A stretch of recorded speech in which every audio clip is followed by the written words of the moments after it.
हा दैनंदिन अध्यात्माचा सोहळा आणि आज सोहळ्याच्या निमित्तानं आजच्या दिवशीची प्रवचन सेवा आपल्या सर्वांच्या प्रेमापोटी आणि माऊलींच्या आशीर्वादानं माझ्याकडे आली. प्रथमतः माऊलींच्या चरणावर साष्टांग दंडवत प्रणिपात करतो आणि माझ्या सेवेला प्रारंभ करतो. आज खरं तर एकादशी आहे आणि आजची एकादश काही साधी नाही बरं का. आजपर्यंत वर्षाच्या ह्या देवाच्या एकादशी होत्या, पण आजची एकादश ही संतांची एकादश आहे. आजची एकादश ही माऊलींची एकादश आहे. आजच्या एकादशीला साक्षात पंढरपुरानं साक्षात पांडुरायानं आपलं पंढरपूर सोडलंय आणि साक्षात पांडुरंगाच अलंकापुराला आळंदीला येऊन तिथं थांबलाय. साक्षात जगाचा मालक 21-22 वर्षाच्या एका योग्याची समाधीसाठी जगाचा मालक कटेवरचा हात सोडून आणि विटेवरून उतरून साक्षात अलंकापुराला आळंदी इथं साक्षात जगाचा मालक पोचलाय. सगळी वारकरी मंडळी आज आळंदी तिथं पोहोचली आहेत का? कारण माऊलींचा समाधी सोहळा आता जवळ येतोय आणि आज या समाधी सोहळ्याच्या निमित्ताने आपण हा सगळा अध्यात्माचा सोहळा आयोजित केलाय. आजच्या प्रवचन सेवेसाठी जी ओवी निवडलेली आहे ती ओवी या संतांचं महत्त्व सांगणारी ओवी आहे. या ओवीमध्ये माऊली ज्ञानेश्वर महाराज म्हणतात की तैसे हरपले आपण पे पावे, पै संता ते पाहता गिवसावे, म्हणून वानावे ऐकावे तेची सदा. या ओवीमध्ये माऊली ज्ञानेश्वर महाराज म्हणतात की आपल्या आयुष्यामध्ये जे सगळं हरवलंय ते सगळं तुम्हाला मिळून जाईल. काही हरवू दे तुमच्या आयुष्यामध्ये, जे हरवलंय ना ते सगळं तुम्हाला आयुष्यामध्ये मिळून जाईल. पण त्यासाठी संतांच्या सानिध्यामध्ये आलं पाहिजे, त्यासाठी संतांचं चरित्र वाचलं पाहिजे, त्यासाठी संतांच्या चरित्राला, संतांच्या प्रवचनाला, व्याख्यानाला, कीर्तनाला येऊन बसलं पाहिजे. या ओवीचा संक्षिप्त रूपामध्ये अर्थ आहे. पण आता आमच्या लोकांची अवस्था कशी झाली आहे, सुरुवातीला आमची अवस्था कशी झाली हे सांगतो आणि मग ओवीकडे वळतो. परवा एक मुलगा बसमध्ये चढला, तिकीट काढला, बसमध्ये खाली उतरला, बस स्थानकावरून निसटली आणि जोरात ओरडू लागला, कंडक्टरला गंडवलं. आजूबाजूची लोक बोलू लागले, अरे कंडक्टरला गंडवलं, कंडक्टरला खोटं बोललास, नेमकं केलास काय? असं तो पोरगा म्हणला, अरे शान्या, बसमध्ये चढलो, तिकीट काढलो, खाली उतरलो, बसमधनं प्रवासच केला नाही. आमची नेमकी अवस्था अशी झाली आहे बघा, अगदी सेम. पण या सगळ्यातून जर आम्हाला सावरायचं असेल, या सगळ्यांच्यातून जर आमचं मन जर स्थिर करायचं असेल, तर ज्ञानोबा तुकोबा शिवाय या जगाला दुसरा पर्याय नाही, एवढं लक्षात ठेवा. आणि सर्वस्व सांगितलंय माऊलींनी ज्ञानेश्वरीमध्ये. वयाच्या 21-22व्या वर्षी 16व्या वर्षी ज्ञानेश्वरी लिहावी आणि ज्यासाठी जन्म झाला होता त्या जन्माचा सार्थक व्हावं म्हणून वयाच्या 21व्या वर्षी विश्वाची माऊली आज समाधीला बसावी. वय वर्ष 21 असताना. मी नेहमी सांगतो बरं का, एखाद्या आईला जर आई पण यायचं असेल, जर तिला माऊली म्हणावं असेल तर तिचं लग्न व्हावं लागतं, तिला एखादं अपत्य व्हावं लागतं तर तिला माऊली म्हणलं जातं. पण वयाच्या 21-22व्या वर्षी ती तुमची नाही, माझी नाही, तर अवघ्या विश्वाची माऊली व्हावी. काय सामर्थ्य असावं माऊली ज्ञानेश्वर महाराजांच्या मध्ये, काय ताकद असावी माऊली ज्ञानेश्वर महाराजांच्या मध्ये. आणि एवढं मोठं सर्वस्व आपल्या देशाला मिळालं, एवढं मोठं सर्वस्व आपल्या महाराष्ट्राला मिळालंय. आपल्या महाराष्ट्राला कुणाचा तरी आदर्श घ्यावा अजिबात गरज नाही.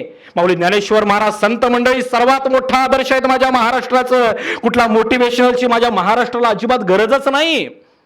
पण याचं कारण काय झालं, आम्ही आमच्या माऊलींच्या ज्ञानेश्वरीकडे दुर्लक्ष केलं. थोडं काळजीपूर्वक विधान करतो मी, नेहमी हे विधान प्रवचनामध्ये, व्याख्यानामध्ये, कीर्तनामध्ये सांगत असतो, इथंही विधान करतो. आज एवढी मोठी रोईगावची लोकसंख्या आहे, पण विचार केला तर वयाच्या 50व्याच्या वरची लोक इथं प्रवचनाला येऊन बसलेत बऱ्यापैकी. तरुण वर्ग प्रवचनाला येऊन बसत नाही, तरुण वर्ग व्याख्यानाला येऊन बसत नाही, तरुण वर्ग कीर्तनाला येऊन बसत नाही. ही शोकांतिका आहे तरुण वर्गाची. इथून पुढच्या काळामध्ये जवळजवळ दुसरं पुष्कळ असेल. दुसरं तिसरं पुष्प आहे. इथून पुढच्या काळामध्ये तमाम माता भगिनींना आणि सर्वांना विनंती करतो की ज्या ज्या वेळेला उद्या कार्यक्रम असेल त्यावेळेला आपल्या पोरग्याला हाताला आणून इथं बसवा. ही काळाची गरज आहे, एवढं लक्षात ठेवा. आणि आपल्या पोरांना हे सांगितलं पाहिजे. मला सारखं वाटतं हो, माझ्या समोर तरणी ताट वाघाच्या काळजाची पोरं समोर बसावीत, त्यांना मी प्रवचन सांगावं, त्यांना मी कीर्तन सांगावं, तरणी ताट पोरं समोर बसावीत, पण माझ्या समोर सगळी सूर्यफुलच. तरुणांना हे सांगितलं पाहिजे, तरुणांनी हे सगळं ऐकलं पाहिजे. ही काळाची गरज. आणि संतांनी सर्वस्व दिलंय. मनापासून जर आम्ही देवाची भक्ती केली तर देव आम्हाला सर्वस्व दिल्याशिवाय राहत नाही. फक्त मनापासून आम्ही देवाची भक्ती केली पाहिजे. आणि कशी भक्ती केली पाहिजे? माऊली ज्ञानेश्वर महाराज म्हणतात की जे हरवलंय ते सगळं तुम्हाला संतांच्या सानिध्यामध्ये मिळून जाईल. पण नेमकं हरवलंय काय आमच्या आयुष्यामध्ये? 10,000 रुपयाचा मोबाईल हरवलाय, 20,000 रुपयाचा फ्रीज हरवलाय, सोनं नाणं दाग दागिनं नेमकं आमच्या आयुष्यामध्ये हरवलंय काय?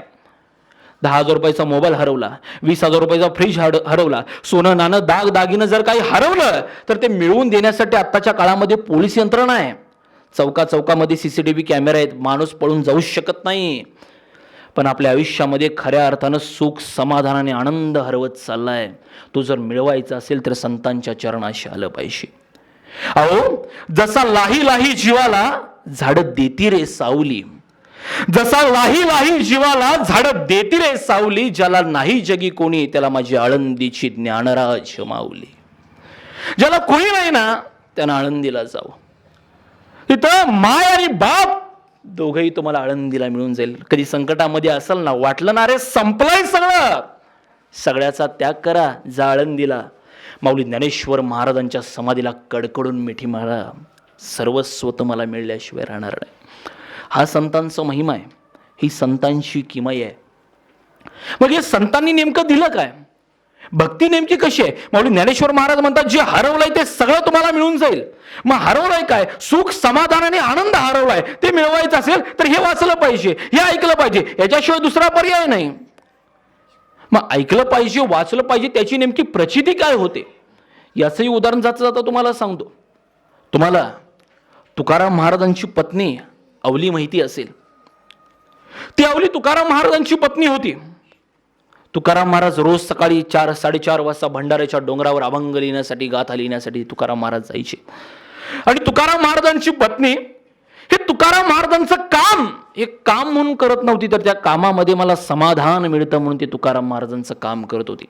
तुकाराम महाराज सकाळी 4-4:30 वाजता उठायचे, बाजूला असणाऱ्या भंडाऱ्याच्या डोंगरावर जायचे. काही किलोमीटर भंडाऱ्याचा डोंगर आहे देहूपासून, भंडाऱ्याच्या डोंगरावर जायचे आणि अभंग गाथा लिहायला भंडाऱ्याच्या डोंगरावर तुकाराम महाराज जायचे. आणि अवली घरचं काम आवरायची.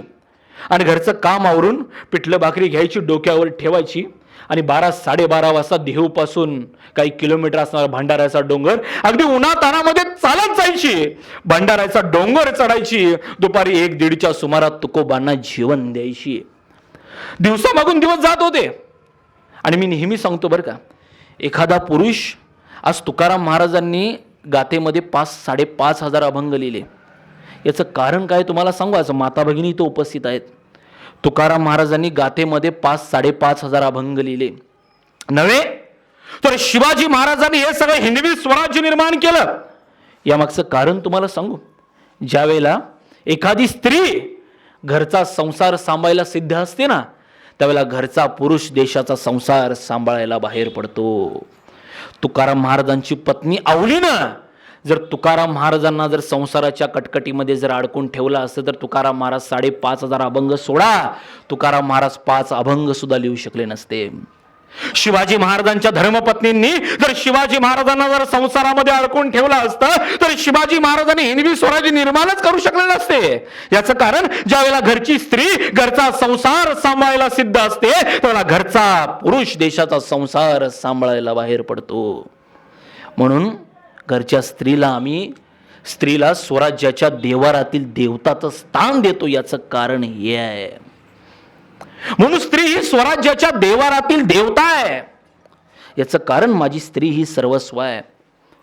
इतिहासाच्या पानापानावर फक्त स्त्री नाही, तर इतिहासाचं पान आणि पान स्त्रीमुळे, एवढं लक्षात ठेवा. एक विचार करा, ज्या वेळेला माऊली ज्ञानेश्वर महाराजांना लोकांनी भिक्षा दिली नाही, माऊली ज्ञानेश्वर महाराजांच्या झोळीमध्ये लोकांनी शेण टाकलं, माऊली ज्ञानेश्वर महाराजांच्या अंगावर दगडफेक केली, चिक्कल टाकला आणि माऊली ज्ञानेश्वर महाराज झोपडीमध्ये गेले आणि ताटी लावली. आणि ताटी लावल्यावर जर मुक्ताईंनी जर ज्ञानेश्वर महाराजांचं जर समजूत घातली नसती, जर मुक्ताईंनी ज्ञानेश्वर महाराजांना जर समजून सांगितलं नसतं आणि ज्ञानेश्वर महाराजांनी जर ती ताटी उघडली नसती, तर ज्ञानेश्वरी सारखा पवित्र ग्रंथ तुम्हा आम्हाला मिळालाच नसता. स्त्री पुढं आहे. आज आमचं सर्वस्व स्त्री आहे. आणि घरची स्त्री आम्ही देवारातील देवतासारखी जपली पाहिजे. तर तुकाराम महाराजांची पत्नी आवली रोज 12-12:30 वाजता भंडाऱ्याच्या डोंगरावर जायची. दिवसा मागून दिवस जाऊ लागले. जगद्गुरु तुकाराम महाराज 4-4:30 वाजता भंडाऱ्याच्या डोंगरावर जायचे. आणि तुकाराम महाराजांची पत्नी आवली जेवण घेऊन भंडाऱ्याचा डोंगर, जवळजवळ 7-8 किलोमीटर असणारा भंडाऱ्याचा डोंगर चढत जायची. उन्हा तानामध्ये चढत जायची आणि जगद्गुरु तुकाराम महाराजांना जेवण द्यायची. एके दिवशी ठरल्याप्रमाणे जगद्गुरु तुकाराम महाराज भंडाऱ्याच्या डोंगरावर अभंग लिहिण्यासाठी, गाथा लिहिण्यासाठी निघून गेले. तुकाराम महाराज असे अभंग लिहिण्यासाठी, गाथा लिहिण्यासाठी निघून गेले. तशी तुकाराम महाराजांची पत्नी घरचं काम आवरू लागली. अगदी झपाट्यानं आवरू लागली. का? तुकाराम महाराजांना जेवण घेऊन जायचंय. जवळजवळ 11, 11:30, 12चा सुमारास झाला. पण आवलीचं काम आज काही उरकतच नव्हतं. काय झालं होतं कुणास ठाऊक, पण आवलीचं काम आवरायला आज वकूत होत गेला. जवळजवळ 1-1:30चा सुमारास झाला. आवलीच्या लक्षामध्ये आलं 12-12:30 वाजता भंडाऱ्याच्या डोंगरावर आपण तुकोबांना जेवण घेऊन जातो. पण जवळजवळ घरामध्येच 1-1:30चा सुमारास झाला. तुकाराम महाराज भुकवले असतील, त्यांना जेवण दिलं पाहिजे. आणि त्या आवलीनं लगबगीने जेवण बांधलं, डोक्यावर शिदोरी ठेवली आणि 1-1:30 वाजता उन्हातानामध्ये भंडाऱ्याचा डोंगर चढत होती. आवलीच्या डोक्यामध्ये एकच विचार चालू होता की तुकोबा भुकवले असतील, तुकोबांना जेवण द्यायचं, तुकोबांची भूक तृप्त करायचे. 4-4:30 वाजता तुकोबा भंडाऱ्याच्या डोंगरावर एकांत मिळावा, अभंग लिहिण्यासाठी, गाथा लिहिण्यासाठी तुकाराम महाराज भंडाऱ्याच्या डोंगरावर निघून गेलेत. तुकोबा भुकावले असतील. 12 वाजता जेवण देणारे मी, 1-1:30चा सुमारास झालाय, काय करावं? लगबगीनं डोक्यावर शिदोरी बांधली आणि भंडाऱ्याचा डोंगर चढू लागली. उन्हातानामध्ये चढत होती वावली. आणि उन्हातानामध्ये तो भंडाऱ्याचा डोंगर चढत असताना आवलीच्या पायामध्ये काटा घुसला. अनवाणी पायाने चढत होती ती. आणि भंडाऱ्याचा डोंगर चढत असताना आवलीच्या पायामध्ये काटा घुसला. पायामध्ये काटा घुसला तसं आवलीचं लक्ष पायाकडे गेलंच नाही. का? तुकोबा भुकवले, तुकोबांना जेवण द्यायचं आहे. पायामध्ये काटा घुसला हे आवलीच्या शनार्दामध्ये आलं नाही. पण जसा काटा पायामध्ये घुसला होता ना, तशी आवली चालत होती. आणि चालत असताना तो काटा आवलीच्या पायामध्ये रुतत गेला आणि आवलीचा पाय सगळा रक्त बंबाळ झाला. आवलीचा पाय तर आता सुन्न झाला होता. आवलीच्या लक्षात आलं पायामध्ये काटा घुसलाय, पाय रक्तबंबाळ झालाय, पुरा सुन्न झाली होती आवली. बाजूला एक दगड पडला होता, दगडाला टेकून बसली. आवलीला काय करावं कळेनाच. बराच वेळ निघून गेला आणि समोर एक गुराख्याचं पोरग काठी आपटत माऊली जवळ आलं. त्या माऊलीला सांगू लागलं, आई काय झालं ग? तशी ती आवली सांगू लागली, अरे मेल्या, पायामध्ये काटा घुसलाय, पाय रक्तबंबाळ झालाय, अरे तुला दिसत नाही का? तस ते गुराख्याचं पोर म्हणाल, आई, अगं आई, तुझ्या पायामध्ये काटा घुसला का ग आई? आई पाय बघू, आई पाय बघू, आई तुझ्या पायातला काटा मी काढू का ग आई? असं म्हणत त्या गुराख्याच्या पोरानं आवलीचा पाय हातामध्ये धरला. आणि त्या गुराख्याच्या पोरानं आवलीचा पाय जसा हातामध्ये धरला ना, तसं पायावरनं मोरपीस फिरावं, तसं गुराख्याच्या पोराचा हात त्या आवलीच्या पायावरनं फिरला. पायातला काटा निघून गेला. पायातल्या वेदना संपून गेल्या. आणि काटा जसा निघाला ना, पायातल्या वेदना जशा संपल्या ना, तसं आवलीनं पायाकडे बघितलंच नाही. पुन्हा शिदोरी घेतली, डोक्यावर ठेवली आणि तुकोबांना जेवण घेऊन जाऊ लागली. का? तुकोबा भुकावले. 2-2:15च्या सुमारास भंडाऱ्याच्या डोंगरावर पोहोचली. आणि पोहोचल्या तुकाराम महाराजांना जेवण वाढलं. तुकोबा जेवायला बसले. पहिला घास काढला, ईश्वराला अर्पण केला. दुसरा घास काढला, तोंडामध्ये टाकला आणि आवली सांगू लागली, आज आवरायला वकूतच झाला बघा. काही केलं काम ते आवरतच नव्हतं, पण तो भंडाऱ्याचा डोंगर चढत असताना अचानक पायामध्ये काटा घुसला, पाय रक्तबंबाळ झाला, पाय सुन्न झाला बघा. त्यातच 15-20 मिनिटं निघून गेली आणि आवरायला त्यात वकूत झाला. तुकोबा जेवत असताना तुकोबाने हातातला घास बाजूला ठेवला आणि तुकोबा काळजीपोटी आवलीला विचारू लागले, आवली अगं पायात काटा घुसला? आवली पायामध्ये तुझ्या काटा घुसला?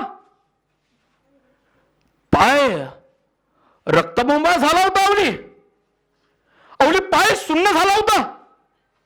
तसे तुकोबा आवलीला काळजीपोटी म्हणाले, आवली पाय बघू, पाय बघू आवली. तशी आवली म्हणते, नको, पायातला काटा निघून गेला, वेदना संपून गेल्या, तुम्ही जेवा, तुम्ही काही काळजी करू नका. पण तुकोबांनी आवलीचा पाय काळजीपोटी हातामध्ये धरला आणि तुकोबा आवलीला सांगू लागले, अगं आवली कशाला खोटं बोलतीस? अगं झाला वकूत तर झाला, खोटं कशाला बोलायचं? अशी आवली म्हणते, अहो काय झालं? अगं तू तर म्हणाले होतीस ना पायामध्ये काटा घुसलाय, पाय रक्तबंबाळ झालाय, पाय सुन्न झालाय म्हणत होती सावली. पण आवली पायावर रक्ताचा एक ठेपूस सुद्धा नाही. अगं आवली कशाला खोटं बोलतेस? अगं झाला वकूत तर झाला, खोटं कशाला बोलायचं? तशी ती आवली सांगू लागली, अहो आई जान खरं बोलते, आवराला मला वकूत झालाच होता, पण भंडाराचा डोंगर चढत असताना पायामध्ये काटा घुसला, पाय रक्तबंबाळ झाला. अहो ते गुराख्याचं पोरगा आलं, गुराख्याच्या पोरानं माझ्या पायातला काटा काढला. तुका आवलीला म्हणू लागले, आवली गुराख्याचं पोर? अगं आवली गुराख्याचं पोर? अगं आवली या भंडाऱ्याच्या डोंगरावर गुरच नाहीत तर गुराख्याचं पोर येणार कुठून?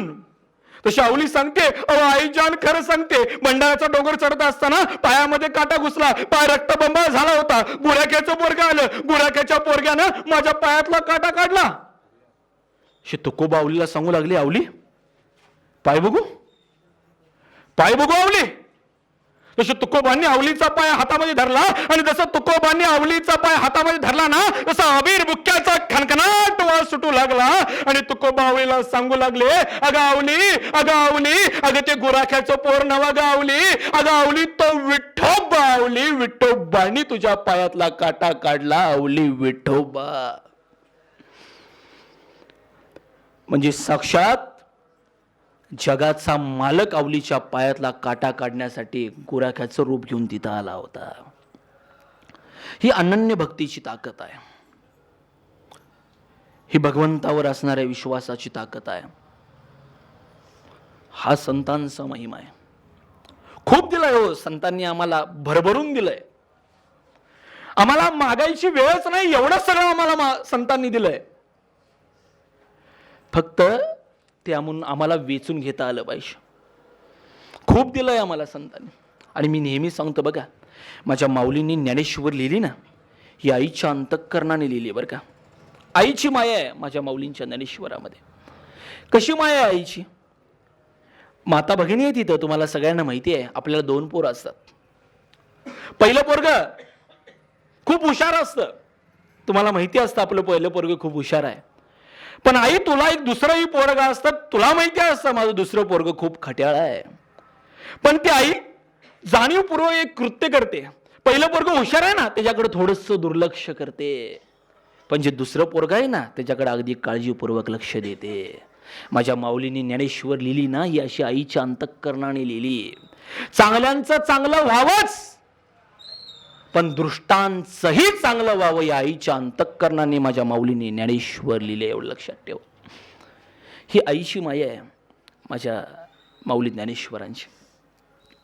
आणि संतांच्या वर विश्वास असला, भगवंतावर विश्वास असला तर सर्वस्व मिळतं. विश्वास कसा असावा? इथं थोडा सुशिक्षित वर्ग फार आहे. मधल्या काळामध्ये पेपरला एक बातमी आली होती, तुम्ही वाचला असाल नसाल. ती बातमी अशी होती, मी परवा इथं एक प्रसंग सांगितला होता तो, की ती एक बातमी अशी होती की मुंबईला एक मोठे हृदयरोग तज्ञ डॉक्टर होते. मुंबईला एक मोठे हृदयरोग तज्ञ डॉक्टर होते. की त्या डॉक्टरांनी मोठमोठी या महाराष्ट्रातली लोक की ज्यांना हृदयाचा आजार झाला होता त्या लोकांना त्या डॉक्टरांनी बरं केलं होतं. खूप हृदयाचे मोठे स्पेशलिस्ट होते ते डॉक्टर. आणि त्या डॉक्टरांची ही सगळी महती राज्य शासनाने घेतली आणि राज्य शासनानं डॉक्टरांना एक पुरस्कार द्यायचं ठरवलं. राज्य शासनानं डॉक्टरांना पुरस्कार द्यायचं ठरवलं आणि राज्य शासनानं डॉक्टरांना पत्र पाठवलं की तुम्ही आजपर्यंत काही लोकांचे हृदयाचे आजार बरे केलेत, काही लोकांना हृदय रोगापासून मुक्त केलंय, तुम्हाला राज्य शासनाचा एक पुरस्कार द्यायचा आहे. आणि तो पुरस्कार पुढच्या महिन्यामध्ये अमुक अमुक तारखेला दिल्ली इथं संपन्न होणार आहे आणि त्यावेळेला तुम्ही उपस्थित राहावं. त्यांना पत्र पोहोचलं आणि पत्र पोहोचल्या डॉक्टरांनी विमानाचं तिकीट काढलं. का? राज्य शासनाचा पुरस्कार आहे, दिल्लीला जायचंय म्हणून डॉक्टरांनी विमानाचं तिकीट काढलं आणि ठरलेल्या दिवशी अगदी अचूक वेळेवर डॉक्टर विमानतळावर मुंबईच्या पोहोचले. आणि काय झालं होतं कुणास ठाऊक, त्या जगाच्या मालकाला हा पुरस्कार मान्य नव्हता बरं का. भगवंतांना हा पुरस्कार मान्यच नव्हता. अहो, एवढा मोठा पुरस्कार मिळणार होता की ज्या डॉक्टरांनी हृदयापासून जी लोक मृत्यूच्या दारामध्ये गेले होती त्या लोकांना, त्या हृदयापासून ग्रस्त झालेल्या लोकांना त्या डॉक्टरांनी बाहेर काढलं होतं. राज्य शासनानं पुरस्कार द्यायचं ठरवलं होतं, पण भगवंताला हा पुरस्कार मान्य नव्हता. डॉक्टर विमानतळावर पोहोचले, पाऊस इतका अफाट होता. विमानतळावर पोहोचल्या सांगितलं की पाऊस अफाट पडत असल्यामुळं आजचं विमान रद्द करण्यात आलंय. डॉक्टरांना काय कळेना, संध्याकाळी 7 वाजता पुरस्कार आहे, आपण पोहोचलो तर पाहिजे, करावं नेमकं काय. पण डॉक्टर सुशिक्षित होते, डॉक्टरांनी माघार घेतली नाही. ड्रायव्हरला बोलवलं, गाडीमध्ये बसले आणि ड्रायव्हरला सांगितलं दिल्लीच्या रोकानं सुसाट गाडी पळव. आणि ड्रायव्हर अगदी गाडी पळवू लागला. वाऱ्याच्या वेगानं ड्रायव्हर गाडी पळवू लागला. गाडी पळत होती पण पाऊस इतका फाट पडत होता ना, काचेवर इतका पाऊस बरसत होता ना की आता काचेवरचं पुढचं काही दिसतच नव्हतं. एवढा पाऊस भरमसाठ पडत होता. वारा इतका सुसाड्याचा सुटला होता, काळं ढग सगळं दाटून आलं होतं. भगवंताला हा पुरस्कार मान्य नव्हता. आणि पुढे अचानक जवळजवळ 2-2:30चा सुमारास झाला. गाडी चालत होती 6चा सुमारास झाला. पाऊस इतका पडत होता. 5चा पुरस्कार, 5-6चा 6:15 वाजले. दिल्ली अजून खूप लांब होती. आणि जात असताना अचानक एका ठिकाणी ओढा लागला.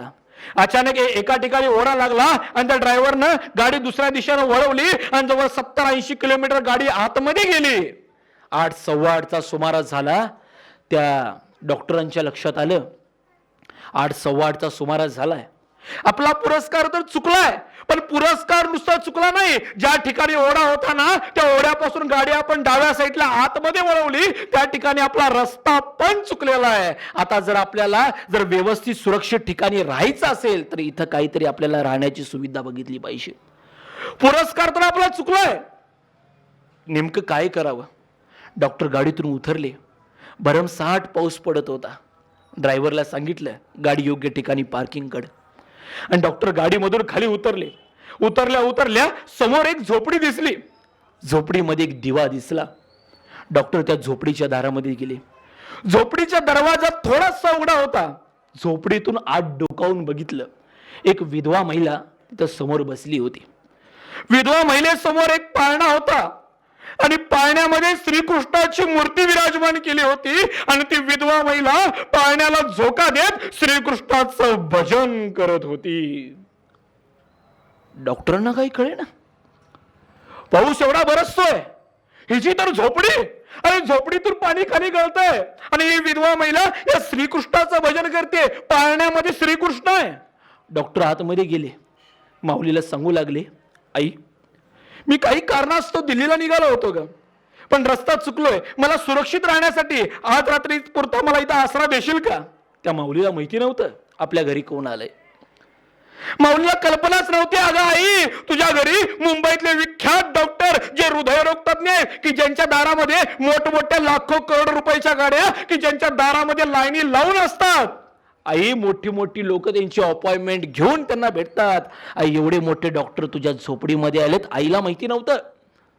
तशी ती माऊली सांगू लागली, या बसा. तसे ते बसले. एखादे पाहुणे आलेत म्हणून ती माऊली आतमध्ये गेली.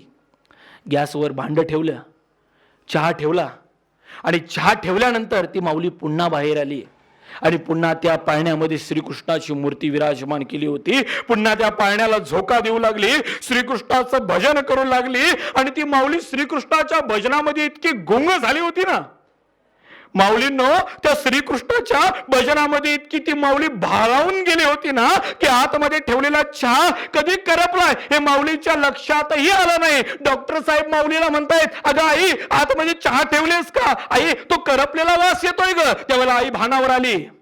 आईच्या लक्षामध्ये आलं आतमध्ये आपण चहा ठेवला होता, चहा अगदी जळून खाक झालाय. माऊली आतमध्ये गेली, पुन्हा भांड धुतलं आणि पुन्हा चहा टाकला, पुन्हा बाहेर आली आणि पुन्हा झोका देत श्रीकृष्णाचं भजन करू लागली. डॉक्टर म्हणाले, अगं आई त्या श्रीकृष्णाचं का भजन करतेस? आई त्या श्रीकृष्णाचं काय इतकं नामस्मरण करतेस ग आई? आई तू आतमध्ये चहा टाकून आली होतीस. आई जो तुझा भगवंत आतमध्ये टाकलेल्या चहाचं संरक्षण करू शकला नाही, तो भगवंत तुझं काय संरक्षण करणार? कशाला त्याचं भजन करतेस, कशाला त्याचं नामस्मरण करतेस? त्यावेळेला ती माऊली जळंतकरणाने म्हणून सांगू लागली, दादा तुम्ही कोण आहात मला माहिती नाही, तुम्ही का इथं आलात मला माहिती नाही, तुमचा योग कसा जुळून आला हे मला माहिती नाही, पण दादा मी भगवंताचं नामस्मरण का करते याचं कारण दादा मी तुम्हाला सांगते.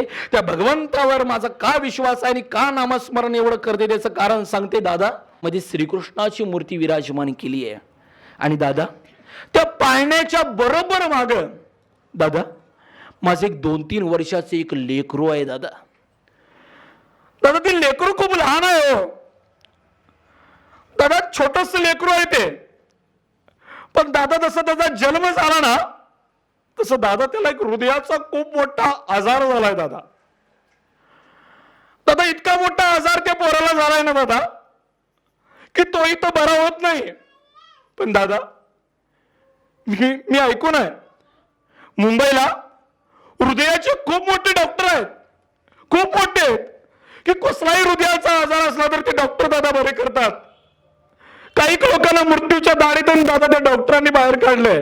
दादा मुंबईपर्यंत पोहोचण्याची दादा माझी परिस्थिती नाही आहे. दादा दादा दिवसभर राबावं आणि संध्याकाळी चूल पेटवावी अशी माझी परिस्थिती आहे. दादा मुंबईला पोहोचण्याची माझी परिस्थिती नाही, पण दादा मला या भगवंतावर इतका विश्वास आहे ना की तो भगवंत असा एखादा माणूस माझ्याकडे पाठवून देईल की तो माणूस मला आणि माझ्या पोराला घेऊन त्या मुंबईच्या डॉक्टरांच्याकडे घेऊन जाईल. त्यावेळेला ते डॉक्टर साहेब माऊलीला सांगू लागले, आई ज्याच्याकडे लाखो करोड रुपये आहेत ना, आई ज्याच्याकडे लाखो करोड रुपये आहेत ना तो माणूस मुंबईला माझ्याकडे येतो, पण ज्याच्याकडे निस्सीम भगवंताचं नामस्मरण आहे ना असे काही भगवंताचे सेवक भगवंत स्वतः तुझ्या झोपडीमध्ये पाठवून देतो.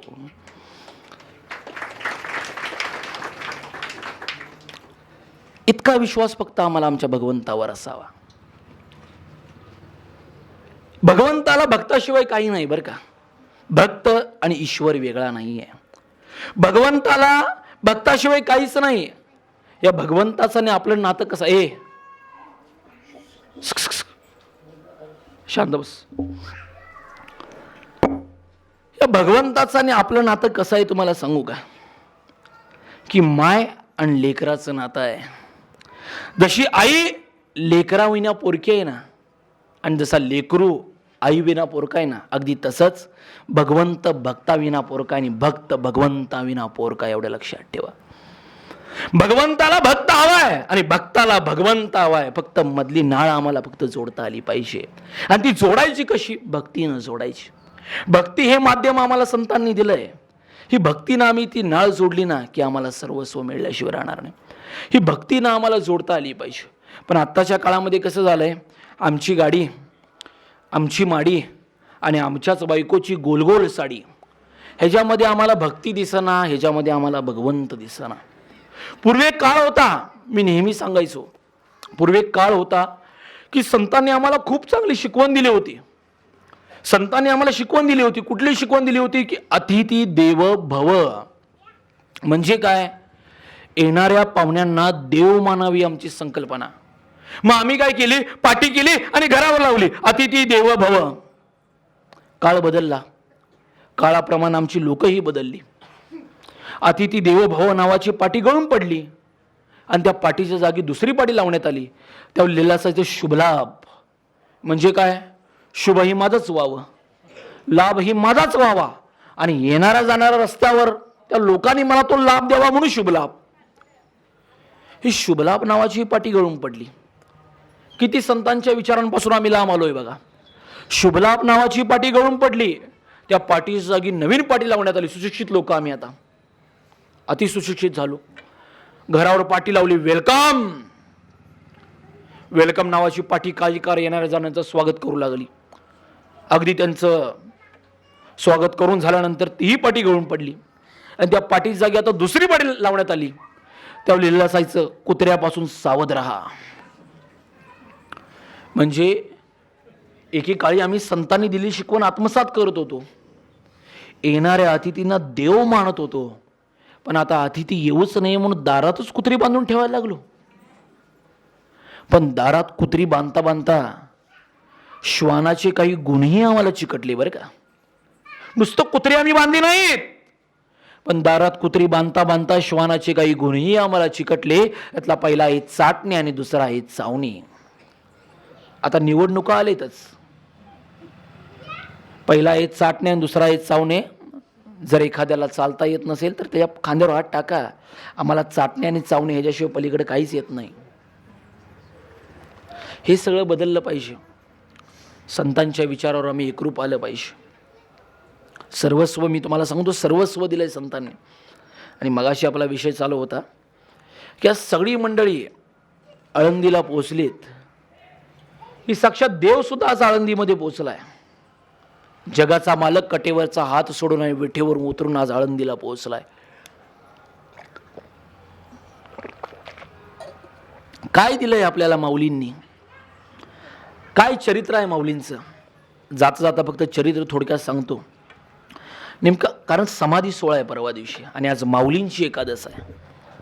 आज माता भगिनीही मोठ्या प्रमाणामध्ये उपस्थित आहेत. माय लेकराचं काय नातं असतं? जाता जाता ऐका बरं का, की काय नेमकं नातं आहे. विठ्ठलपंतांनी संन्यास धर्माचा त्याग करून विठ्ठलपंत पुन्हा संसारामध्ये आले. विठ्ठलपंत, आई रुक्मिणी माता हे सर्वजण पुन्हा आळंदीमध्ये आले. पण आळंदीकरांनी ठरवलं, संन्यासी घेतलेल्या लोकांनी पुन्हा संसार करूच नये. म्हणून आळंदीतल्या लोकांनी विठ्ठलपंतांना आणि रुक्मिणी मातेला त्रास द्यायला सुरुवात केली. विठ्ठलपंतांचा आणि रुक्मिणी मातेचा छळ करायला आळंदीकरांनी सुरुवात केली. विठ्ठलपंतांनी आणि रुक्मिणी मातेने सिद्ध बेटावर एक झोपडी टाकली आणि झोपडीमध्ये हे संसार करू लागले. पण आळंदीकरांनी ठरवलं होतं, या विठ्ठलपंतांचा संसार सुखाचा करून द्यायचा नाही, विठ्ठलपंतांचा छळ करायचा. आणि त्या उद्देशानं आळंदीकर विठ्ठलपंतांचा छळ करू लागले, विठ्ठलपंतांना त्रास देऊ लागले. अहो कशा प्रकारे छळ करू लागले? अहो विठ्ठलपंत होते ते, आई रुक्मिणी माता होत्या त्या, की ज्या विठ्ठलपंतांनी निवृत्ती, ज्ञानदेव, सोपान, मुक्ताई या 4 लेकरांना जन्म दिला आणि या 4 लेकरांनी अवघ्या जगाला जगण्याचा महामंत्र दिला. या 4 लेकरांना जन्म दिणाऱ्या माता पित्यांना या आळंदीकरांनी त्रास द्यावा. झोपडीमध्ये हे दोघं संसार करू लागले. हो, झोपडीमध्ये विठ्ठलपंत आणि आई रुक्मिणी माता राहू लागल्या. पण आळंदीकर एवढा त्रास देत होते ना, लहान लहान पोरं झोपडीच्या दारामध्ये पाठवायचे. लहान लहान पोरं तिथं शोशी सगळी झोपडीच्या दारामध्ये करायची.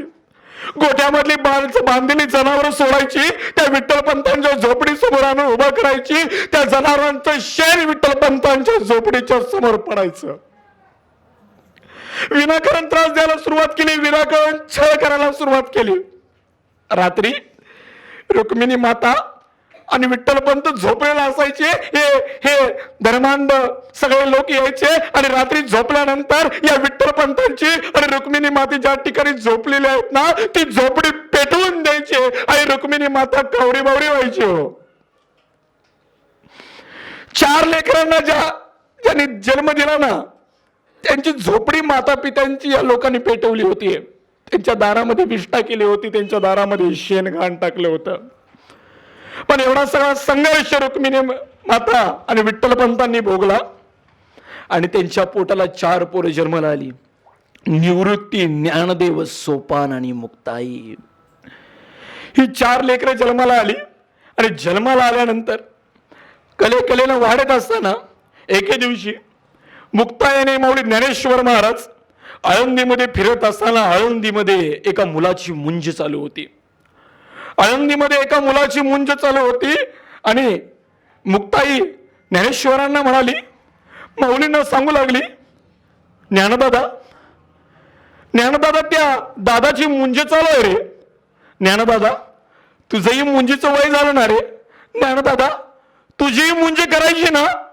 ज्ञानदादा कधी करायची तुझी मुंज. तसा ज्ञानदादा म्हणाला, हो मुक्ताई, माझी मुंज करायची आहे. आणि हे सगळं दृश्य रुक्मिणी मातेनं ऐकलं. रुक्मिणी मातेला माहिती होतं ही आळंदीतली मंडळी आपल्याला समाजामध्ये घेत नाहीयेत, आपल्याला विनाकारण त्रास देत आहेत, आपल्या पोरांचं मुंज करायचं वेळ झालं. ही आळंदीतली मंडळी आपल्याला समाजामध्ये घेत नाहीत, आपल्या पोरांची मुंज करायची कशी. हे सगळं दृश्य रुक्मिणी मातेनं बघितलं. संध्याकाळ झाली, ही 4ही भावंड जेवली, निवांत झोपी गेली. झोपी गेल्यानंतर रुक्मिणी माता आपले पती विठ्ठलपंतांना सांगू लागली, स्वामी आज ज्ञानोबाचं आणि मुक्ताईचं बोलणं चालू होतं. ही लहान मुक्ताई ज्ञानोबाला विचारत होती, ही लहान मुक्ताई ज्ञानोबाला विचारत होती, ज्ञानदादा तुझं मुंजीचं वय झालं ना रे. ज्ञानदादा तुझी मुंज कधी करायची. अहो स्वामी, आयुष्यभर आपण संघर्ष भोगलाय, आयुष्यभर या लोकांनी आपल्याला त्रास दिलाय, आयुष्यभर या लोकांनी विनाकारण आपला छळ केलाय, रातोरात झोपल्यावर या लोकांनी आपली झोपडी पेटवली, आपण एवढा संघर्ष भोगलाय. पण इथून पुढच्या काळामध्ये आपल्या पोरांच्या वाटेला हा संघर्ष येता कामा नये. आपण खूप सोचलंय पण पोरांनी हे सोचता कामा नये. त्यावेळेला विठ्ठलपंतांनी सांगितलं, उद्या सकाळी मी आळंदीकरांच्याकडे जातो आणि आळंदीकरांना आपल्या पोरांना समाजामध्ये घ्यावं अशी मी विनंती करायला जातो. सकाळ झाली, विठ्ठलपंत आळंदीच्या धर्मसभेमध्ये पोहोचले. धर्मसभेमध्ये सांगितलं की आयुष्यभर आम्ही भोगलं, आयुष्यभर आम्ही सर्वस्व सहन केलं, पण आमच्या पोरांना तरी न्याय द्यावा. आमच्या मुलांची मुंज करण्यासाठी आणि आमच्या पोरांना समाजामध्ये प्रवेश करण्यासाठी तुम्ही मान्यता द्यावी. विठ्ठलपंतांनी अगदी नम्र भावनेतनं सांगितलं. विठ्ठलपंतांनी त्यांच्याकडून विनवणी केली, दयेची भीक विठ्ठलपंतांनी मागितली. पण आळंदीकरांनी सांगितलं की तुमचा इथं काही उपयोग होणार नाही, तुम्ही पैठणला निघून जा. पैठणमध्ये जी धर्मसभा आहे त्या धर्मसभेमध्ये तुमचा मुद्दा मांडा, पैठणकर तुम्हाला काय असेल ते न्याय निवाडा करतील. आणि विठ्ठलपंत अगदी अनवाणी पायाने पैठणला पोहोचले. विठ्ठलपंत अनवाणी पायाने पैठणला पोहोचले. पैठणच्या धर्मसभेमध्ये पोहोचले आणि आपली सगळी हकीकत पैठणच्या धर्मसभेमध्ये सांगितली. आयुष्यभर आम्ही भोगलोय, खूप सहन केलंय, पण आमच्या पोरांच्या वाटेला हे दुःख नको आहे, आम्हाला समाजामध्ये येण्याची मान्यता द्यावी. तशी तिथली लोक सांगू लागली, एकतर संन्यासाच्या लोकांनी संसार करूच नये आणि केला तर त्याचा काही उपयोग नाही. विठ्ठलपंत सांगतात आम्ही आयुष्यभर भोगला पण आमच्या पोरांच्या वाटेला येता कामा नये, कृपया काहीतरी करा. आणि त्या लोकांनी सांगितलं, इथून पुढच्या काळामध्ये जर तुमची पोरं जगवायची असेल तर तुम्हाला एक करावं लागेल. इथून पुढच्या काळामध्ये जर तुमची पोरं जगवायची असतील, तुमची पोरं जर मोठी करायची असतील, आळंदीमध्ये जर तुमची पोरं जर ताटमानेनं जर फिरायची असेल तर तुम्ही यांना एक केलं पाहिजे, तुम्ही देहांत प्रायश्चित्त स्वीकारलं पाहिजे. हा देह तुम्ही सोडून निघून गेला पाहिजे. तुम्हाला एकच शिक्षा आहे, ती म्हणजे देहांत प्रायश्चित्त. हे शब्द विठ्ठलपंतांच्या कानावर पडले आणि विठ्ठलपंत शून्य झाले. का शून्य झाले? की हा देह सोडावा म्हणून नाही, या देहावर मोहमाया आहे म्हणून देह सोडावा म्हणून नाही, तर आपण निघून गेल्यावर आपण जे जन्म दिलेत ना, निवृत्ती, ज्ञानदेव, सोपान, मुक्ताई, लेकरं लहान लहान आहेत. 60, 10, 12 वर्षाची ही लेकरं आहेत. आपण निघून गेल्यावर आपल्या लेकरांचं काय होणार? आई, आपलं पोरग जर 5 वाजता शाळेतून घरी आलं ना, जर आई घरामध्ये जर नसेल ना, तर आपलं पोरग व्याकुळ होतो, पोरग कावरं होतं. पण या माय बापांनी रातोरात पोरांना सोडून देहांत प्रायचित्त भोगलाय. किती सहन केलं या पोरांनी. देहांत प्रायश्चित्ताची शिक्षा दिली आणि विठ्ठलपंत जडांतकरणाने घरी आले. रात्रीची वेळ होती. रुक्मिणी माता होमऱ्याच्या बाहेर विठ्ठलपंत का आले नाहीत वाट बघत थांबली होती. काळोख्या अंधारातून विठ्ठलपंत येताना दिसले. रुक्मिणी माता विचारू लागली, काय झालं? तुम्ही आळंदीच्या धर्मसभेमध्ये गेला होतात. विठ्ठलपंत सांगू लागले, आळंदीमध्ये न्याय निवाडा झाला नाही, मला पैठणला जावं लागलं. मग तुम्ही पैठणला गेला होतात, पैठणला काय झालं? असे विठ्ठलपंत सांगू लागले, पैठणला न्याय निवाडा झालाय, पैठणला ठरलंय. मग आपल्याला समाजामध्ये ते लोक घेणार आहेत का? इथून पुढच्या काळामध्ये आपण आळंदीमध्ये वावरू शकेल का? आपण आळंदीमध्ये राहू शकेल का? तसे विठ्ठलपंत म्हणाले, हो राहू शकेल, पण एक शिक्षा त्यांनी दिली आहे. तशी रुक्मिणी माता विचारतायत की कुठली शिक्षा दिली? विठ्ठलपंत म्हणताय ती शिक्षा दिली म्हणजे देहांत प्रायश्चित्त. आपल्याला हा देह सोडून जायचा आहे, देह सोडून निघून जायचं आहे. हे शब्द ऐकले आणि रुक्मिणी मातेच्या काळजामध्ये सर्र झालं. आईचं अंतःकरण होतं ते. जन्म दिलेल्या लेकराला आईनं कसं सोडावं? पण पोरांचं भविष्य जर उज्ज्वल करायचं असेल त्यावेळेला मातेने ठरवलं की देहांत प्रायचित्त भोगल्याशिवाय पर्याय नाही. ती माऊली जडांतःकरणाने झोपी गेली. सकाळ झाली. सकाळ झाल्यानंतर निवृत्ती, ज्ञानदेव, सोपान, मुक्ताई या सगळ्या पोरांना समोर बसवलं. अगदी मनापासून मन तृप्त होईपर्यंत ती माऊली आपल्या पोरांना बघू लागली. पोरांची मूर्ती हृदयामध्ये साठवू लागली. एकच दिवस राहिला आज आपला, शेवटचा दिवस राहिला. जे बघायचं आहे ना ते सगळं आज बघून घ्यायचं आहे. उद्यापासून आपली पोरं दिसणार नाहीत. आई म्हणून लगबगीने हाक मारणारी मुक्ता दिसणार नाही. आईचा पदर घेऊन जवळ बसणारा निवृत्ती दिसणार नाही, ज्ञानेश्वर दिसणार नाही, सोपान दिसणार नाही. अगदी मनापासून मूर्ती हृदयामध्ये ती माऊली साठवू लागली. संध्याकाळचा 4-4:30चा सुमारास झाला. आतमध्ये गेली रुक्मिणी माता. पुरणपोळीचं जेवण करायला सुरुवात केली. का? आज शेवटचा दिवस आहे. आजच्या शेवटच्या दिवशी पोरांना गोडधोड खाऊ घालावं. इथून पुढच्या काळामध्ये पोरांना आईच्या हातचं जेवण मिळणार नाही, आईच्या हातचं प्रेम मिळणार नाही, आईच्या हातची माया मिळणार नाही. रुक्मिणी माता आतमध्ये गेली आणि पुरणपोळी करायला सुरुवात झाली. 6:30च्या सुमारास अगदी जेवण तयार झालं. 4ही भावंड समोर बसली. रुक्मिणी मातेनं पत्रावळीमध्ये पुरणपोळी घेऊन आली. पहिला घास काढला, मुक्ताईच्या तोंडामध्ये टाकला. मुक्ताई लहान होती, हो लेक होती ती. पहिला घास मुक्ताईच्या तोंडामध्ये टाकला, दुसरा घास सोपानच्या तोंडामध्ये टाकला, तिसरा घास माऊली ज्ञानेश्वर महाराजांच्या तोंडामध्ये टाकला, चौथा घास निवृत्ती महाराजांच्या तोंडामध्ये टाकला. 4ही भावंड मनसोक्त जेवलीत. 4ही भावंडांचं भूक तृप्त झाली आणि 4ही भावंड झोपी गेली. झोपी गेल्यानंतर रुक्मिणी माता उठली, विठ्ठलपंतही उठले आणि विठ्ठलपंतांनी एक पत्र लिहायला सुरुवात केली.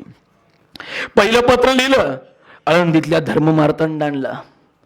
त्यांना उद्देशून लिहायला सुरुवात केली की आजपर्यंत आम्ही सगळा छळ सोचला, आजपर्यंत सगळा आम्ही अन्याय सहन केलाय, पण इथून पुढच्या काळामध्ये आमच्या पोरांवर अन्याय होऊ नये म्हणून तुम्ही आम्हाला जी शिक्षा दिली ती शिक्षा आम्हाला मान्य आहे. आम्ही देहांत प्रायश्चित्त भोगतोय, पण इथून पुढच्या काळामध्ये आमच्या पोरांना तरी सुखी ठेवा. हे पत्र विठ्ठलपंतांनी लिहिलं. दुसरं पत्र घेतलं, निवृत्तीसाठी लिहायला सुरुवात केली. 13 वर्षाची निवृत्ती महाराज आहेत आणि 13 वर्षाच्या निवृत्ती महाराजांना विठ्ठलपंत पत्र लिहितायत.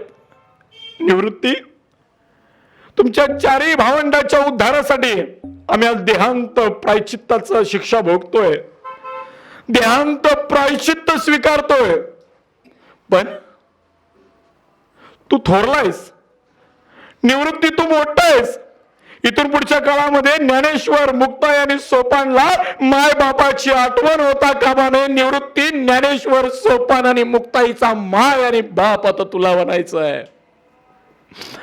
निवृत्ती, इथून पुढच्या काळामध्ये कधी ज्ञानेश्वरासमोर, मुक्ताई समोर, सोपानासमोर कधी आमची आठवण काढून रडू नकोस. निवृत्ती, जर तू रडायला लागलास ना तर त्याची आठवण या लहान लेकराला येईल आणि लहान लेकरं हमसून रडतील रे. निवृत्ती, इथून पुढच्या काळामध्ये आमची आठवण या लेकरांसमोर काढू नकोस.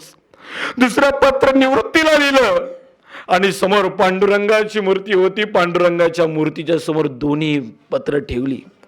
विठ्ठलपंताने आणि रुक्मिणी मातेनं त्या पांडुरंगाला साष्टांग दंडवत प्रणिपात केलं.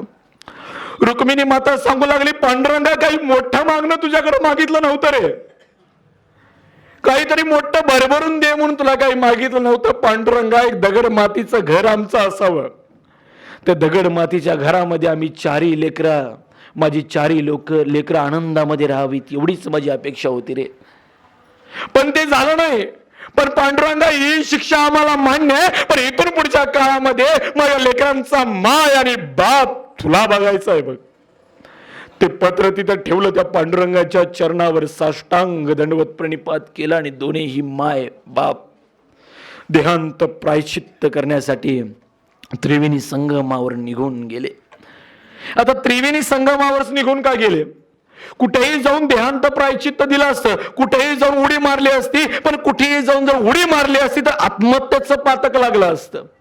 पण त्रिवेणी संगमावर जाऊन देहांत प्रायश्चित्त करावं याचं कारण, एखादा संकल्प घेऊन जर त्या ठिकाणी त्रिवेणी संगमावर जर देहांत प्रायश्चित केलं तर ते योग्य ठिकाणी पोहोचतं. म्हणून ही सगळी त्रिवेणी संगमावर जाऊन त्या ठिकाणी देहांत प्रायश्चित्त दिला.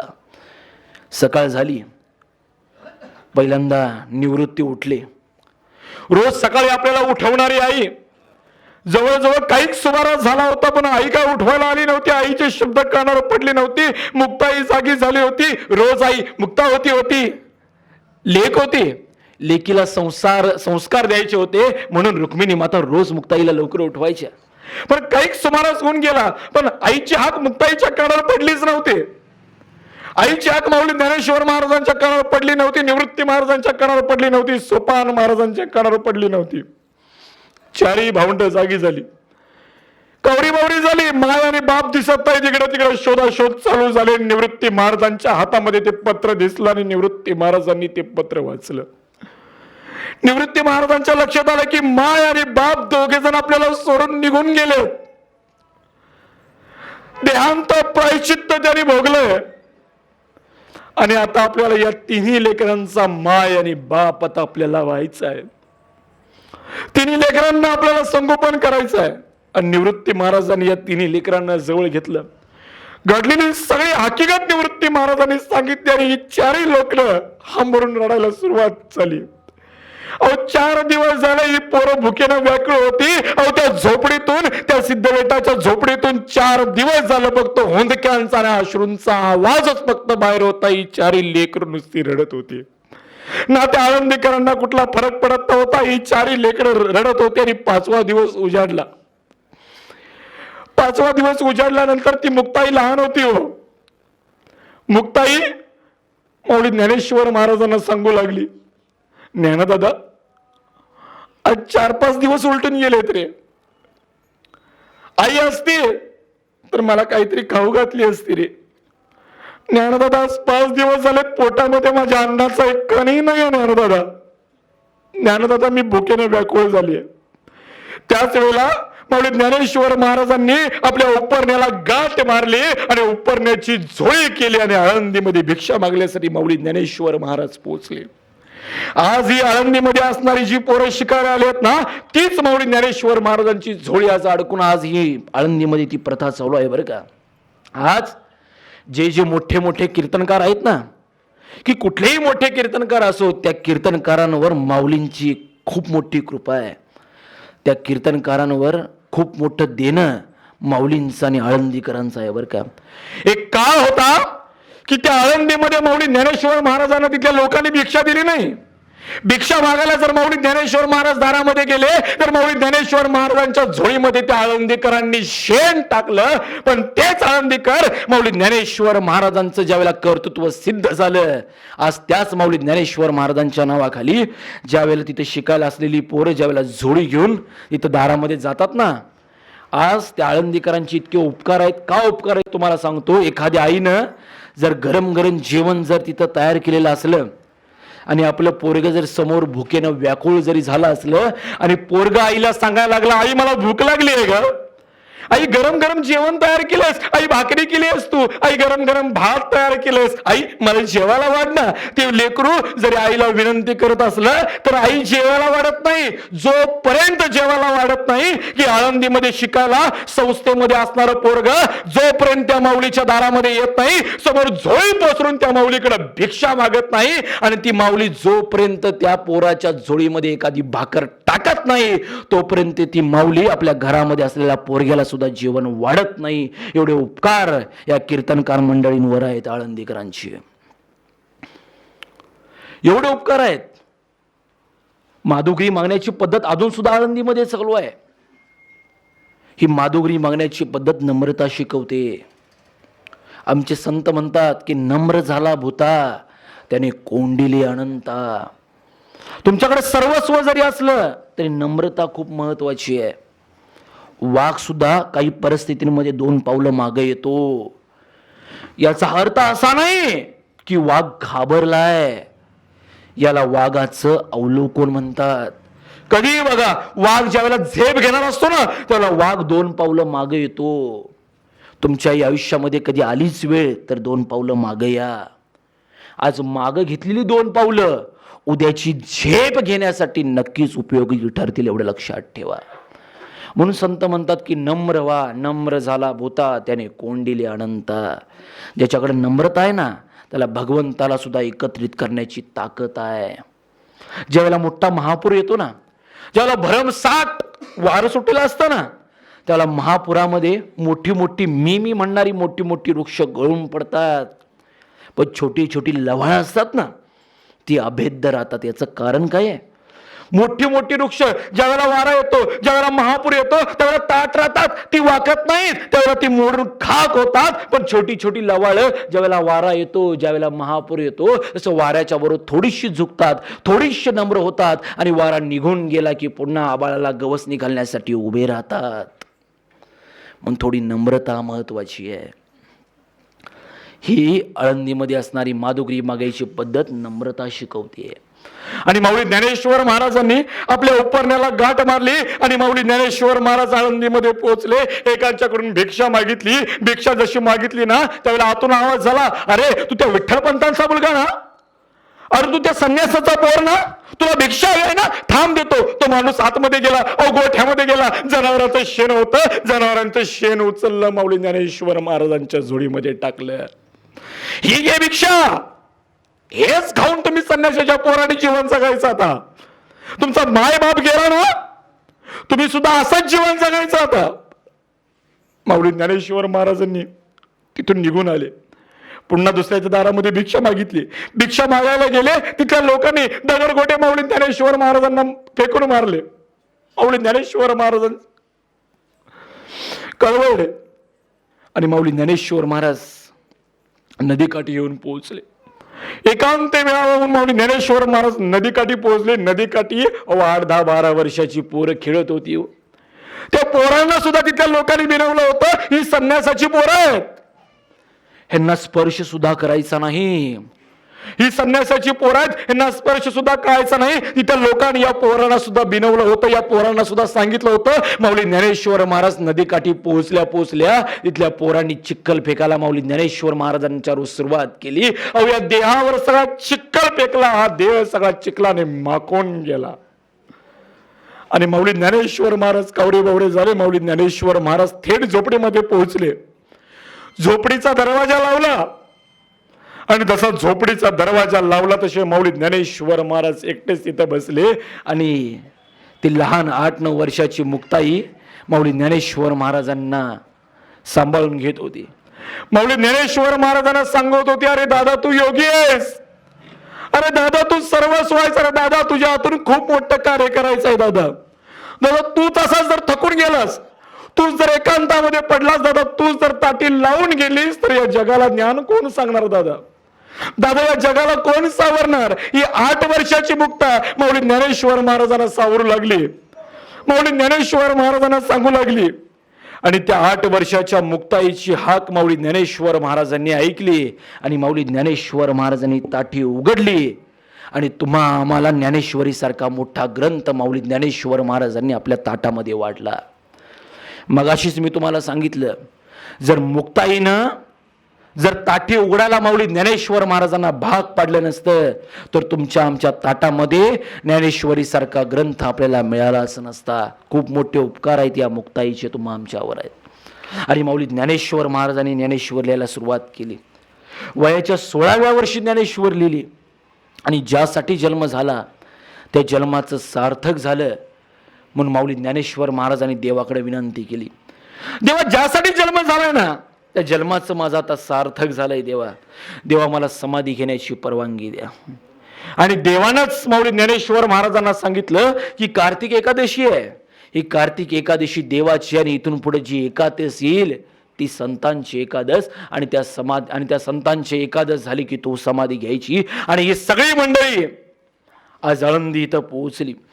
देवानं सर्वांना बोलून घेतलं, सगळ्या जपी तपी महारथी सगळ्या वारकऱ्यांना आळंदीमध्ये बोलवून घेतलं. अहो साक्षात जगाचा मालक, 21-22 वर्षाच्या एका योग्यासाठी साक्षात जगाचा मालक पंढरपुरावरून चालत अलंकापुरी आळंदीला येऊन पोहोचला होता. आजची एकादश झाली. देवानं सर्वांना जपी तपी सर्वांना बोलवलं, सगळ्या वारकऱ्यांना बोलवलं. एकादश संपन्न झाली. संध्याकाळी नामदेव महाराजांचं भजन झालं, नामदेव महाराजांचं कीर्तन झालं. द्वादशीला सगळ्यांच्या पंक्ती बसल्या आणि द्वादशीला सगळ्यांच्या पंक्ती बसल्या. सगळे जपी तपी सगळी लोक तिथं बसली होती. माझे सगळे वारकरी इकडे बसले होते आणि रुक्मिणी माता, साक्षात रुक्मिणी माता त्या जपी तपी लोकांच्या पंक्तीमध्ये जेवण वाढत होत्या. आणि माझा देव रुक्मिणी मातांना म्हणतोय, अहो तुम्ही तिथं जेवण वाढू नका. अहो ती जपी तपी लोक आहेत, त्यांच्याकडे सिद्धता आहे. त्या जपी तपी लोकांना जेवणाचा आग्रह करण्यासाठी पेक्षा माझी इकडे फाटक्या वेशातली वारकरी मंडळी बसली आहेत. अहो ती भजन करून पोट भरतात. ही लोक देवाच्या भजनाने यांचं पोट तृप्त होतं, यांना जेवणाचा आग्रह करा. आणि रुक्मिणी माता या सगळ्या वारकऱ्यांना जेवण वाढू लागले. दुपारची वेळ टळून गेली. निवृत्ती, ज्ञानदेव, सोपान, मुक्ताई 4 भावंडे शांत होती. का? एकादश झाली होती. द्वादश तर आता संध्याकाळ झाली होती आणि द्वादशीच्या दुसऱ्या दिवशी त्रयोदशीला माऊली ज्ञानेश्वर महाराज समाधीला बसणार होते. रात्र टळून गेली. रात्री नामदेव महाराजांचं कीर्तन झालं आणि दुसऱ्या दिवशीचा दिवस उजाडला. माऊली ज्ञानेश्वर महाराजांच्या समाधीची वेळ झाली. निवृत्ती महाराजांनी ज्ञानेश्वर महाराजांचा एक हात हातामध्ये धरला, दुसरा हात साक्षात जगाच्या मालकानं माऊली ज्ञानेश्वर महाराजांचा दुसरा हात धरला. आणि इकडे डाव्या बाजूला निवृत्ती महाराज आणि दुसऱ्या बाजूला साक्षात जगाचा मालक, दोन्ही हात धरून ही सगळी मंडळी माऊली ज्ञानेश्वर महाराजांना समाधीला बसवायला घेऊन जाऊ लागली. अहो साक्षात जगाच्या मालकानं माऊली ज्ञानेश्वर महाराजांचा हात धरला होता. अहो ज्याच्या हाताला जगाच्या मालकाचा स्पर्श व्हावा त्या हाताचं सोनं नव्हे तर परीस व्हावं. साक्षात जगाच्या मालकांना माऊली ज्ञानेश्वर महाराजांचा हात धरला होता. आणि समाधीला ही माऊली ज्ञानेश्वर महाराज जाऊ लागले. जसे समाधीला माऊली ज्ञानेश्वर महाराज जाऊ लागले ना तसं मुक्ताईनं जोरात हंबरडा फोडला. अरे मायबाप तर लहान असताना निघून गेले, पण ज्यानं मायबापाचं छत्र दिलं तो भाऊ आज समाधीला बसतोय. सोपान काकानं मुक्ताईला सावरलं, मुक्ताईची समजूत घातली आणि माऊली ज्ञानेश्वर महाराज समाधीला बसत असताना माऊली ज्ञानेश्वर महाराजांनी भगवंताचं दर्शन घेतलं. ज्यासाठी तुम्ही जन्म दिला होता त्या जन्माचं सार्थक झालंय देवा. आता देवाचं दर्शन घेतलं आणि आपले गुरु निवृत्तीनाथांच्या चरणावर साष्टांग दंडवत प्रणिपात केला. आणि माऊली ज्ञानेश्वर महाराज सांगू लागले, शिष्य म्हणून जर काही अपराध झाला असेल, शिष्य म्हणून जर काही गुरूंचा अपमान झाला असेल तर भल्या दिल्यानं तुम्ही मला माफ कराल. पण माऊली ज्ञानेश्वर महाराजांनी निवृत्ती महाराजांच्या चरणावर नतमस्तक झाले आणि निवृत्ती महाराज सांगू लागले, ज्ञानदेवा, मला ती काळ रात्र आठवते ज्यावेळेला मायबाप निघून गेले ना रे, ज्यावेळेला मायबाप आपल्या चारी लेकरांना सोडून गेले ना, जेव्हा मायबापाने देहांत प्रायचित्त भोगलं ना, तेव्हा मायबापाने माय आणि बाप बनण्याची जबाबदारी या निवृत्तीवर सोपवली होती रे. या निवृत्तीला मायबापाची जबाबदारी घेण्यासाठी सांगितलं होतं. ज्ञानदेवा, कुठेतरी ती जबाबदारी घेण्यात जर मी कमतरता भासली असेल, कधीतरी जोळी घेऊन जर त्या आळंदीमध्ये गेलेलं असेल, काही पीठ माझ्या जोळीमध्ये टाकलं असेल, त्या आळंदीकरांनी ते पीठ रस्त्यावर टाकून ते तोडवलं असेल, कधी कधी तुम्हा भावंडांना उपाशी पाणी पिऊन जर झोपावं लागलं असेल, ज्ञानदेवा, काही दिवस जर मी तुमची भूक तृप्त करू शकला नसेल, ज्ञानदेवा, माय आणि बापाचा जर वसा काही वेळा जर ज्ञानदेवा जर मी पाळला नसेल तर मला माफ कर म्हणून निवृत्ती महाराजांनी सुद्धा ज्ञानदेवांच्याकडे माफी मागितली आणि ज्ञानेश्वर महाराज समाधीला बसले. ज्ञानेश्वर महाराज समाधीला बसले, वरती शिळा लावली गेली. ही तिन्ही भावंड तर हमसून रडायला सुरुवात झाली होती आणि खरं दुःख तर खूप झालं होतं ते आमच्या नामदेव महाराजांना. नामदेव महाराज तर ओक्साबोक्षी रडत होते. नामदेव महाराज सांगू लागले, अरे नाना म्हणे आता लोपला दिन कर बाप ज्ञानेश्वर समाधिस्त. अहो योगियांची माऊली, साधकांचे माय बाप माऊली ज्ञानेश्वर महाराज समाधिस्त झाले. नामदेव महाराज रामसून रडू लागले. इकडे तिन्ही भावंड रडतायत, नामदेव महाराज रडतायत. तिन्ही भावंडांचं आणि नामदेव महाराजांचं हे रडणं साक्षात देवानं बघितलं आणि देवाचे अश्रू सुद्धा अनावर झाले. साक्षात भगवंत सुद्धा रडला. हो, 21-22 वर्षाच्या या पोरासाठी साक्षात जगाचा मालक सुद्धा रडला आणि जगाचा मालक रडताना रुक्मिणी मातेनं बघितलं. रुक्मिणी माता म्हणते, ही 3 भावंड आहेत म्हणून रडतायत, ही सगळी मंडळी रडतायत, तुम्ही का रडताय? भगवंत म्हणतोय, या 22 वर्षाच्या लेकरानं एवढा त्याग सहन केलाय आणि एवढं सर्वस्व या जगाला दिलंय ना, या जगाचे अश्रू आज अनावर झाल्याशिवाय राहणार नाहीत. हे सगळं ऐकलं आणि रुक्मिणी माताची विचारत होती ना भगवंताला, तुम्ही का रडताय? हे काही वेळानंतर रुक्मिणी माता सुद्धा रडू लागली आणि भगवंत म्हणतायत, आता रुक्मिणी माता तुम्ही का रडताय? आणि रुक्मिणी माता सांगू लागली, मी रडतो याचं कारण, अहो 21-22 वर्ष आहे हो या पोराचं. 21-22 वर्ष काय समाधी घ्यायचं वय आहे? समाधी घ्यायचं वय आहे का म्हणून मी रडतेच, पण त्याचबरोबर रडते याचं कारण की या 21-22 वर्षाच्या पोरानं साक्षात जगाच्या मालकाच्या डोळ्यामध्ये अश्रू आणलंय म्हणून मी रडतेय. रुक्मिणी मातेचे सुद्धा अश्रू अनावर झाले. अश्रू अनावर झाल्यानंतर काही काळ निघून गेला. आज हे ज्यावेळेला आळंदीमध्ये जाल ना, ज्यावेळेला शुद्ध अंतःकरणाने तिथं नतमस्तक व्हाल, ज्यावेळेला माऊली ज्ञानेश्वर महाराजांच्या समाधीला जर कान लावाल ना, तर आज ही समाधीमधून विठ्ठल विठ्ठल आणि रामकृष्णारी रामकृष्णारीचा गजर तुमच्या कानावर पडल्याशिवाय राहणार नाही. ती आळंदी इथे असणारी माऊलींची समाधी तुम्हा आम्हाला जगण्याचा महामंत्र देते की मिळालेल्या जन्माचं जनकल्याणासाठी सार्थक करा. भगवंतापर्यंत पोहोचण्याचा हा सर्वोत्तम मार्ग आहे. म्हणून मनापासून आपण देवाची भक्ती केली पाहिजे. भगवंतापर्यंत पोहोचायचं असेल तर मनापासून अध्यात्म जगलं पाहिजे.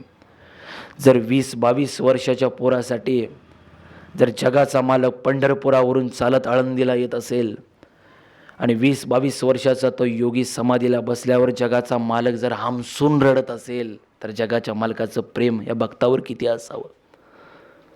फक्त ते प्रेम मिळवायचं असेल तर तशी भक्ती आम्ही हृदयापासून केली पाहिजे. तशी भक्ती आपण हृदयापासून करूया. बराच वेळ झाला आहे, मला पुढं पाचगावला जवळजवळ 9 वाजता कीर्तन आहे, त्यामुळे तुमचा सर्वांचा जास्त वेळ घेणार नाही.